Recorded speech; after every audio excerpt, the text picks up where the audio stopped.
Alright, what's up YouTube? So recently I've been searching, trying to find videos about the new 25 caliber hybrids that FX came out with. I got guns that I like to shoot slugs out of, and if I'm going to be shooting slugs, I want to shoot first off one that's accurate, but secondly I want to shoot one that expands like it's supposed to. So I figured I couldn't really find anything that shows exactly what I wanted to see, so I figured I'll start doing my own ballistics tests on them. So I got an FX impact with the power plenum at 30 cal, and I've been shooting Varmint Knockers out of those 50 grains, and they group really good. And out in the field I've shot water bottles with them before, and I actually was able to recover one of those slugs, and they mushroomed really nice, like over ½ inch from the 30 cal that they started at. So I ordered the Wildcat Mark III. It's going to be here next week, and I also ordered 500 rounds of the FX hybrids.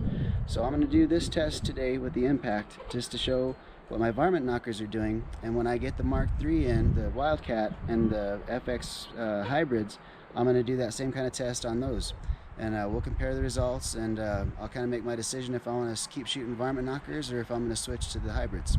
So for this test, I'm going to be testing the muzzle energy. I'm going to be shooting point blank, or within a couple feet, into some water. I'm going to be using water to catch everything because ballistics gel is a little bit expensive. So I'm going to do the test. I'll shoot everything through the chronograph so we can see what the speeds are going to be. I'll shoot first at the muzzle, catch the bullet. We'll measure some expanded diameter and the starting diameter, and then I'll move it out to 50 yards. We'll do the same thing. I'll move the chronograph out there. We'll see what speed it is. I'll catch it in a gallon of water. We'll check it out, and then I'll move it all the way back to 96 yards. That's as far as I can shoot here at my yard, and we'll see what the results are. Alright, we're going to shoot one through the chronograph, and this is going to be for our muzzle energy test. So we'll fire one through and see what speed we're shooting at.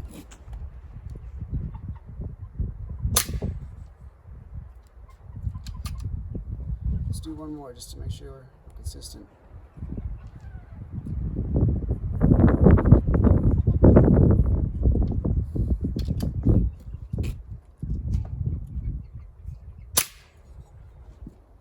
Okay. Alright, so first test, we're going to shoot within a couple feet from point blank. And again, this is the 50 grain Varmint Knocker.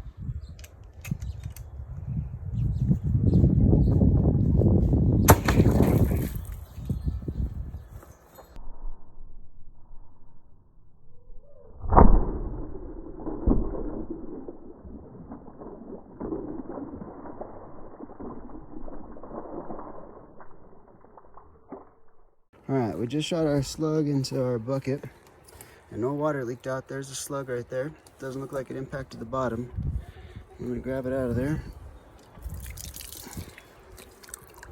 And it definitely mushroomed. So this, like I said, I've shot one before, and I know that they expand this close. I'm surprised it didn't fragment. But, so here's our control, which is, it's 30 caliber, so this is exactly what we expect, 0.3. For our expanded diameter,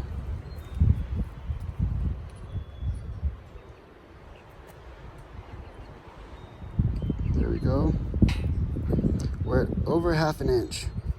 So that's excellent performance. You can't really ask for more. Now that's great for such a close distance. So next we're going to move it out to 50 yards. We'll check our speed and do another test.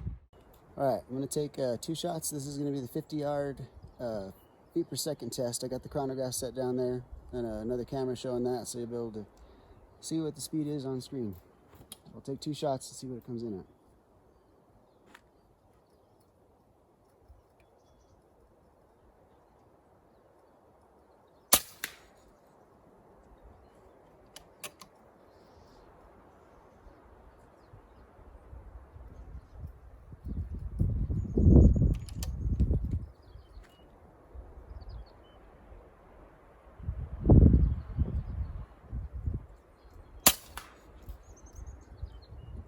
Alright, let's check it out.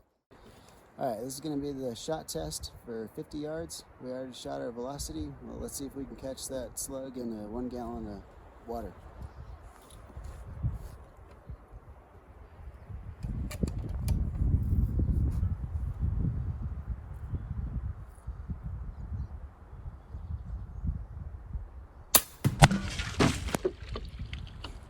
go check it out.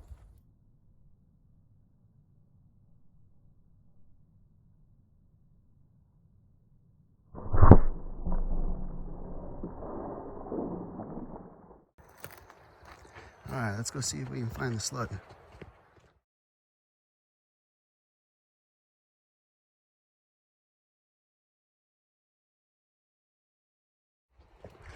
All right, I can see the paper did not get penetrated, so it didn't come out the back.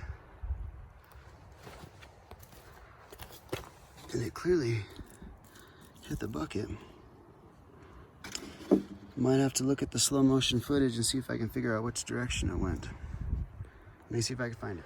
All right, so it did actually go through the paper. So I'm gonna see if I can dig it out of the clothing in there, and we'll check it out when I find it.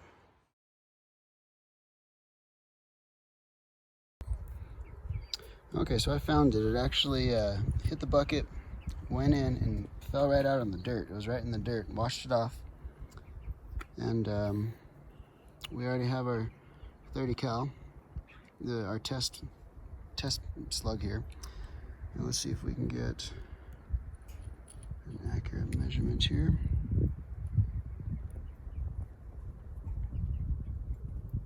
All right, there we got it. So 0.54. So still from a 30 cal to basically a 50 cal. That was at 50 yards. Here is our control that we shot at our, within like 2 feet into our bucket of water. So they still basically expanded the same, so that 50 yards, still getting excellent performance out of it. There's the back of it compared to what the back used to be. So that's good expansion. So we'll move it out to 100 yards, test out our velocity at that distance, and then we'll see if we can stop it with the gallon of water again.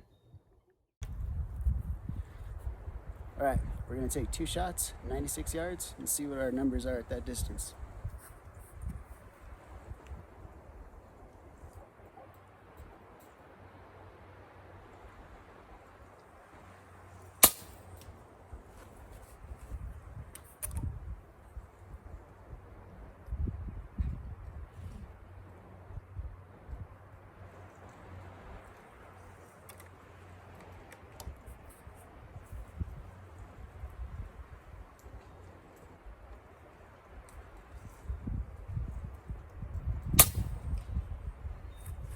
All right, let's go check it out.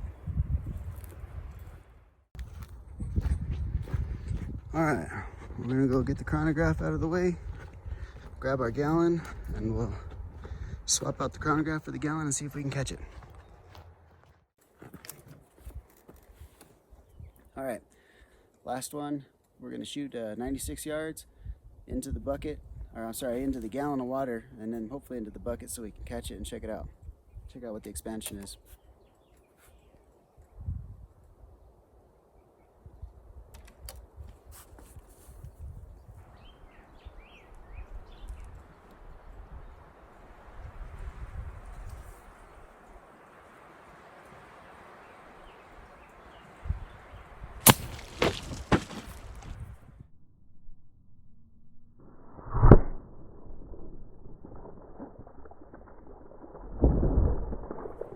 All right, let's go check it out. Let's go see our 96-yard bucket.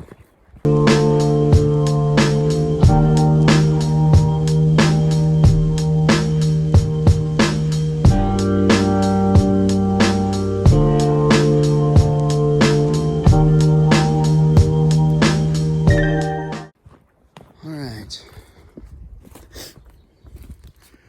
So I hear a bucket pretty good, or our gallon pretty good. Blew it out the back. You can definitely see it's hair in the paper. And there it is right there. So, still expanded. No issues with expansion. So one of these days when I get the chance, I'll shoot these out a little bit farther, but let's take it over to the calipers and see what the size is. Okay, we're back here with all of our fired slugs. This is our unfired 30 cal .300 diameter. This one was the one that we fired into the bucket first. It's nice and clean. This one was our 50 yard. And then this one's the one we just fired. Make sure we're zeroed here. Okay.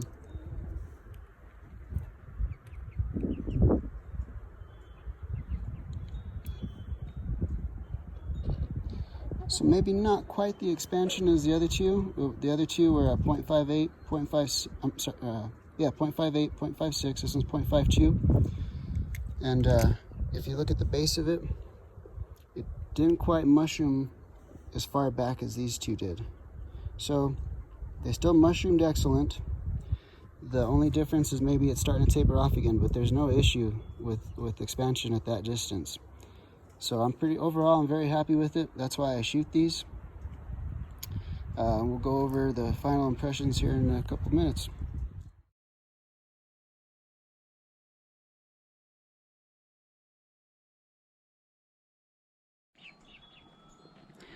Okay, so took pictures of the results, got them all posted, and my final thoughts on this is the speed for these didn't really make a difference. You know, I could definitely shoot them faster. When I first started shooting these slugs, I got them all the way up to 950 feet per second, but they wouldn't group. You know, I went through almost 200 slugs trying to get them to group at that speed or something similar, and I just kept on working it back down until finally I got a tune that it liked to shoot them at, and now I get sub MOA groups with those all day. So my expansion is still excellent for the speed that I'm shooting them at. So my next test is going to be as soon as I get my new Wildcat Mark III. Got the sniper version with the 700mm barrel, and like I said, I got 500 rounds of the 25 hybrids from FX. And I watched a video, found one video on YouTube of a guy that kind of did some ballistic tests on those, and they didn't look too impressive. So before I make my own thoughts or opinion on it, I'm going to go ahead and do the test myself. But if you like the way I did this test, stay tuned for the next, and we'll figure out if the 25 cal hybrids expand like the 22 cal hybrids, because the 22 cal hybrids expand really good, and I know people are able to shoot those at a pretty fast speed and still get good accuracy out of them. So the next video we'll go over the 25 hybrids, and there'll probably be a review on the Wildcat Mark II as well, Mark III at some point. So stay tuned. If you like it, subscribe, and I'll be putting out more videos.